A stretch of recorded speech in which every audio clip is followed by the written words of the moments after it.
Welcome back, everyone. This is LJ with you again. Today, we have an expert with us here on higher education. Her name is Anastasia.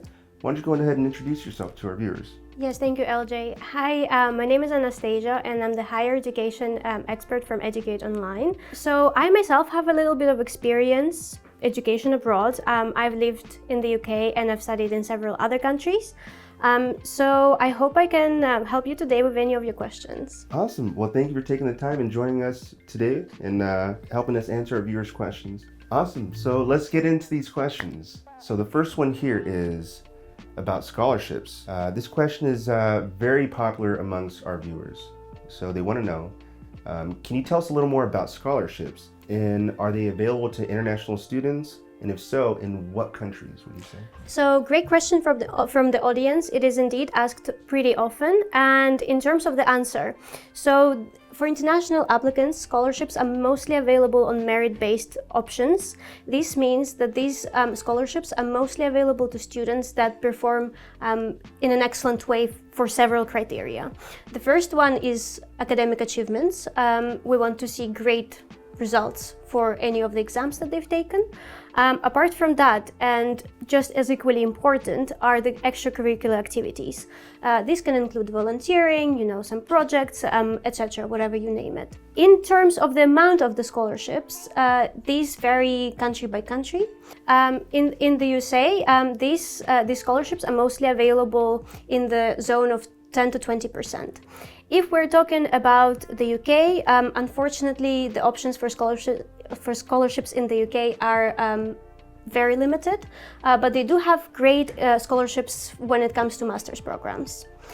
If we talk about Canada, scholarships are available to students sometimes on an ongoing basis, and these scholarships can be pretty great in the amount, but this depends on the type of university and the performance of the student. Awesome. So I have a question.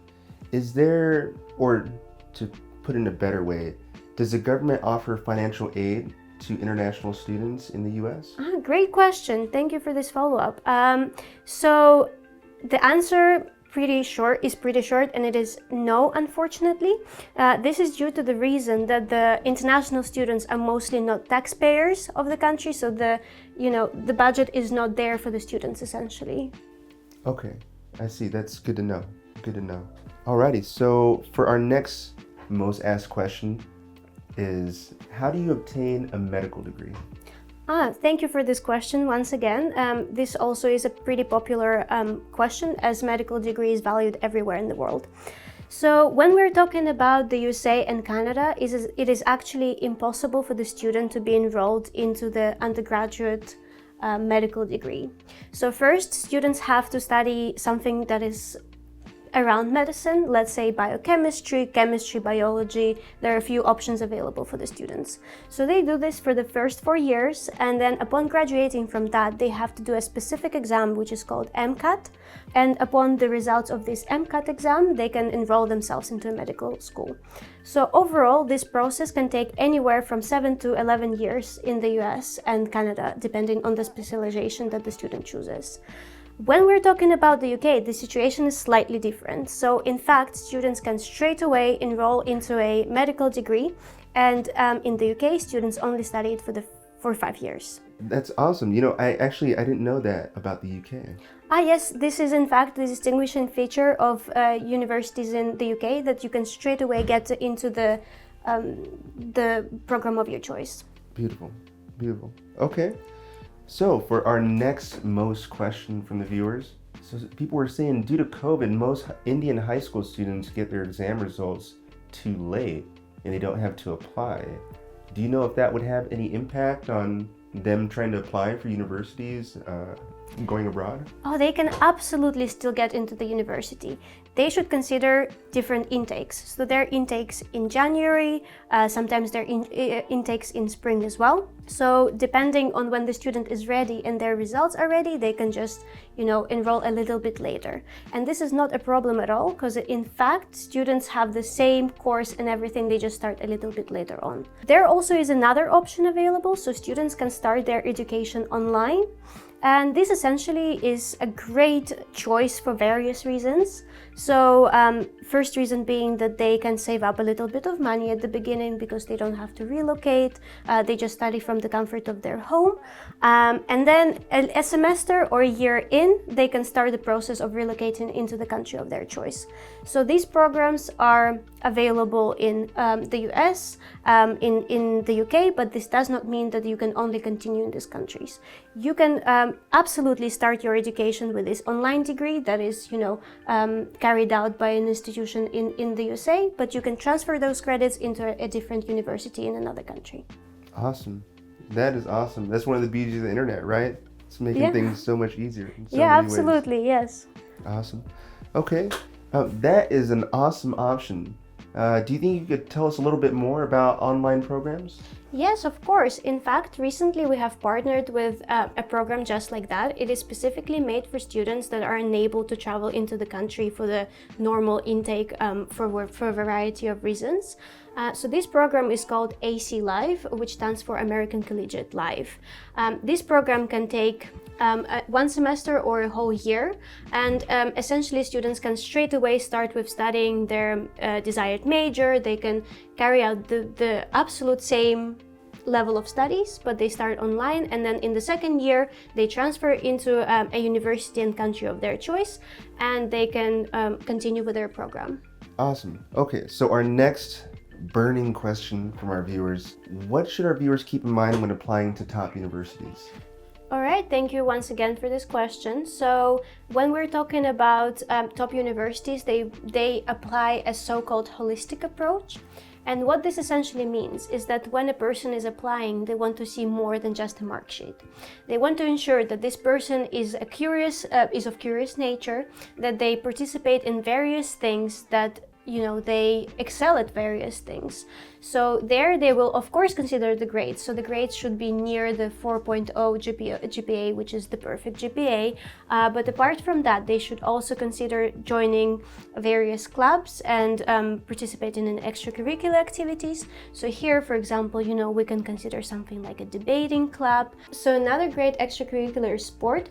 In fact, in the USA, universities particularly like students that participate in sports. Okay, and does the particular sport matter, or you can play any sport and list it in your application? Well, of course you can do any sport that you like. You can participate in team sports, and that really contributes to you being a team player, in your communication skills as well as leadership skills, in fact.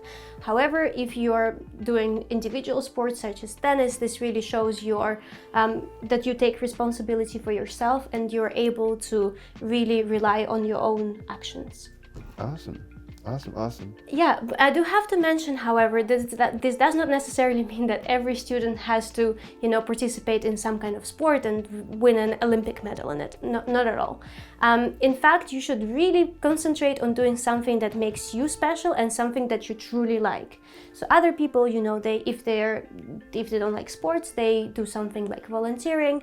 And we cannot forget that, you still have something that is more applicable to every student that applies to top universities, and these are essays.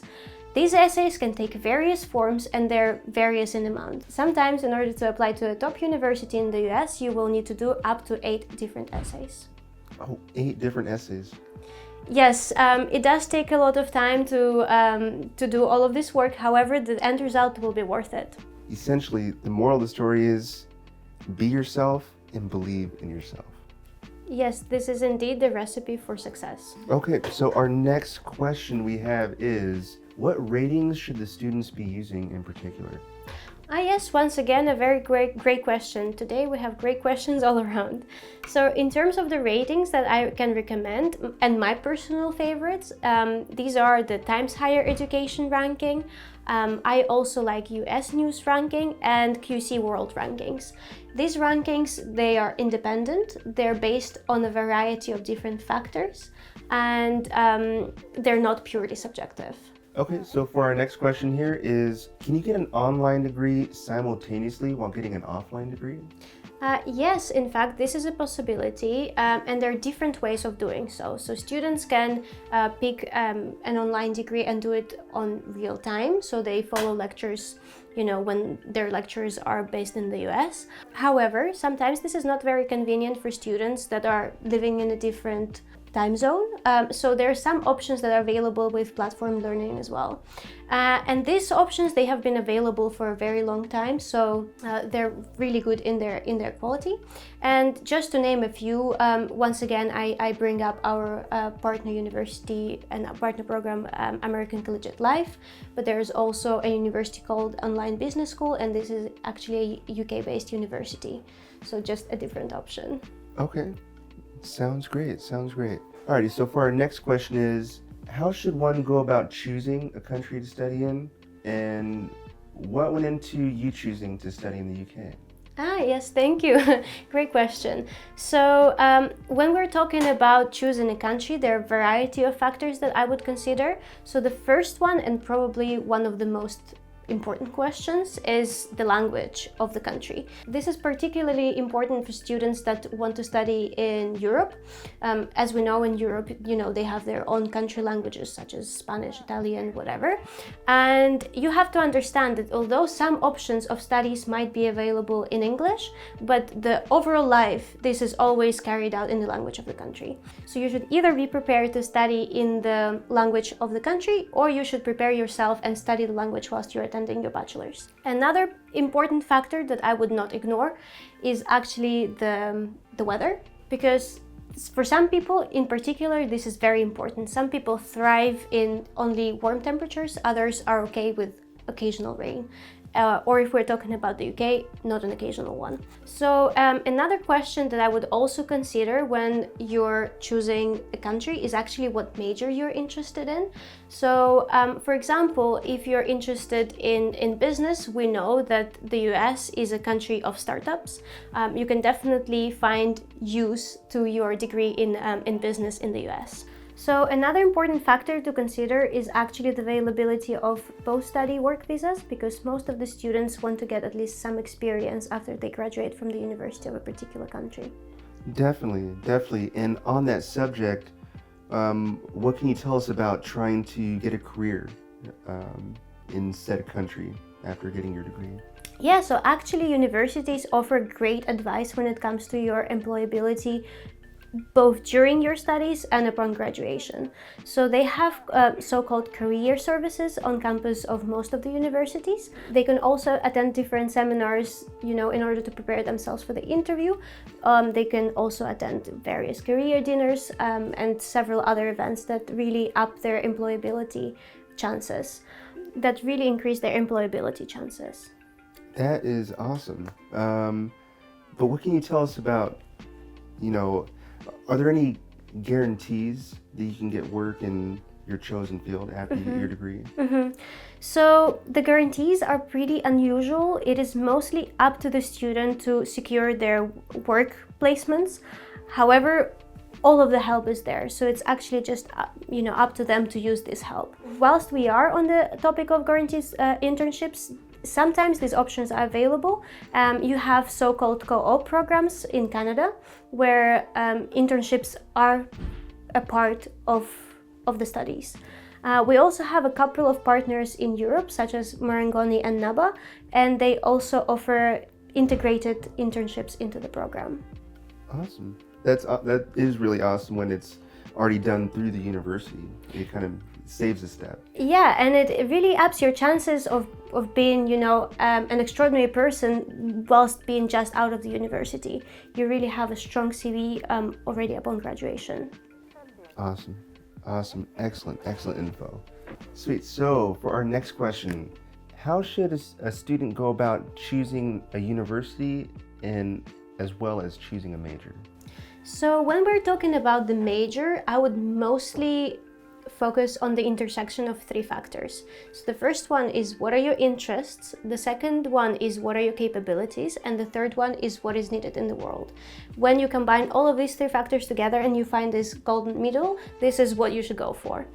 And in terms of choosing the perfect university, this once again depends on the variety of factors. So you could consider factors such as the ranking of the university, its location and proximity to a big city, for example. You should also consider the climate, the extracurricular activities that take place on campus, and I would also consider the cost of the university. And that you mentioned tuition, we do have our last question here, certainly not our least, and is very important, much wanted to know by our viewers, is what can students expect when it comes to tuition and fees as an international student? So the cost depends on the location, type and ranking of the university. In the US, you can expect anywhere between $30,000 to $80,000, but I would say the average is around $50,000. When we're talking about the UK, the cost is approximately £30,000 outside of London. If we're talking about Canada, there is a little bit greater of a choice because there are both universities and colleges there that offer great quality education. And I would say that the cost ranges anywhere between 30 to 80,000 Canadian dollars. So education can be pretty pricey sometimes, but do remember about the scholarship options that are available for you, and we will happily help you if you require any assistance with it. While speaking about our assistance, is it okay if we leave the link for the consultation below this video? Absolutely, and we will definitely leave that link in the description below, so go ahead and go to that link if you have any questions. Awesome. Well, thank you, Anastasia, for joining us here today and sharing all this wonderful information with me and our audience. Thank you, LJ, and thank you to our audience today for all of the great questions. Yes, and don't forget to like the video, subscribe to our channel. Don't forget to hit that notification bell so you don't miss any of our exciting and upcoming new content. And until next time, take care.